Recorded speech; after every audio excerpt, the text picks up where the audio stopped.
March 13th or whatever day that was, it changed everyone's life. And everybody, from me to administration, staff, students, everybody, and it affected people in many different ways.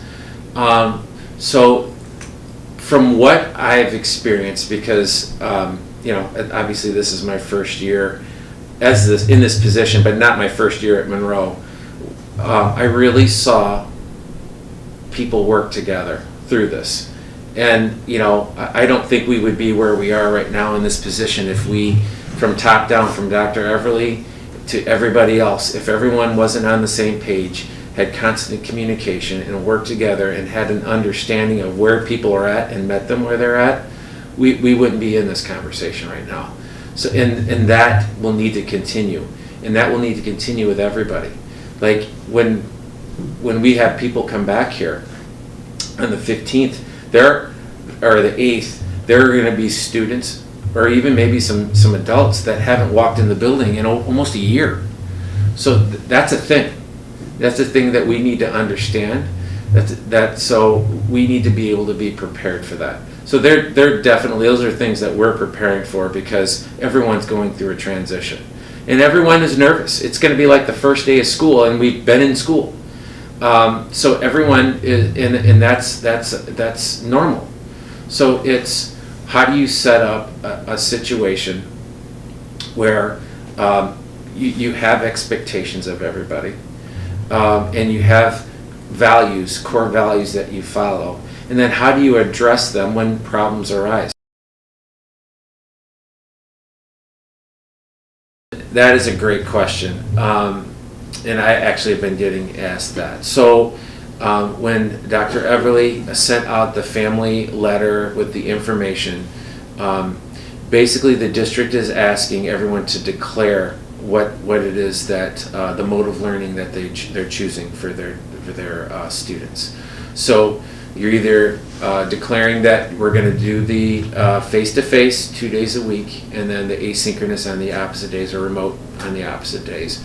Or if you're choosing to be full remote, that there's an application that needs to be filled out so that the district knows, for attendance purposes, the student is and their family declared that they want to stay home for safety.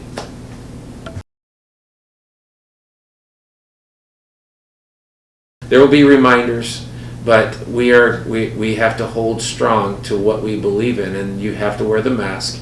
You have to wear it properly. You can't wear it like this. You can't wear it like this. It has to be covering your mouth and your nose. Is the mask annoying? Yeah, it is. I don't like wearing it. I would rather be face-to-face talking to you, but I'm going to wear it because I respect you and I respect the people around me. Don't follow the rules. There's consequences for everyone's actions. And we will follow our code of conduct through this process. And we will ask students, if you're choosing not to follow these consequences, or these procedures, there'll be consequences, and you may be learning from home from the remainder of the year. And I know that may sound harsh, but our goal is to keep people safe, and we have to follow the rules, and we will.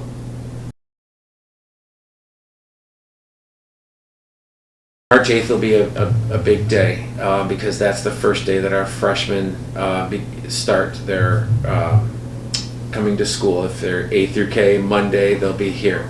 And the students that are full remote will still be dialing in remote if they're A to K. And L through Z will have clear direction as far as what their synchronous learning is on Monday.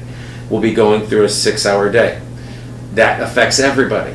So we'll be shifting from our remote schedule on the 8th, we'll be shifting from that to our regular 6-hour day. So students that are in grades 10 through 12, you'll be going through all of your classes, 1st through 6th hour on that schedule. The teachers will know who needs to be in their classroom and who shouldn't be in their classroom. So we'll be taking attendance, and if that student, it's not on their day, then they'll be sent home because they're remote.